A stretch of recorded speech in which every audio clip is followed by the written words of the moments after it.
আসসালামু আলাইকুম। আজকে রেড ক্রিসেন্ট প্রতিষ্ঠা বার্ষিকী।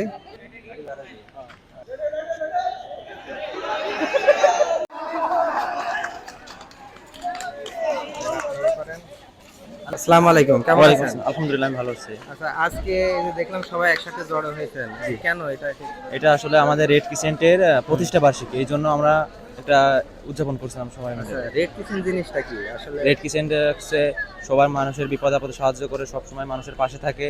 এই পাশে থাকা মানে কি ধরনের পাশে থাকে একটু মানুষের বুঝিয়ে যে বলবেন? কোনো ধরনের বিপদে পাশে থাকে। যখন হ্যাঁ। আপনারা হয়তো দেখেছেন যে করোনাকালীন সময়ে যখন সারা শহর লকডাউনে ছিল, তখন রেড ক্রিসেন্টের সদস্যরা সবাইকে সাহায্য করছে, আচ্ছা সবার পাশে দাঁড়াইছে। আচ্ছা, তার মানে যে কোনো বিপদ আপদ অথবা যে কোনো যদি রোগ সংক্রান্ত জি জি জি এসবের পাশে জি থাকতে জি তাই তো? জি।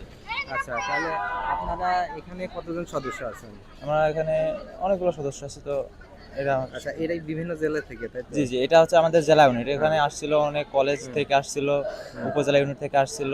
তো ঠিক আছে ভাই, তাহলে ভালো থাকবেন।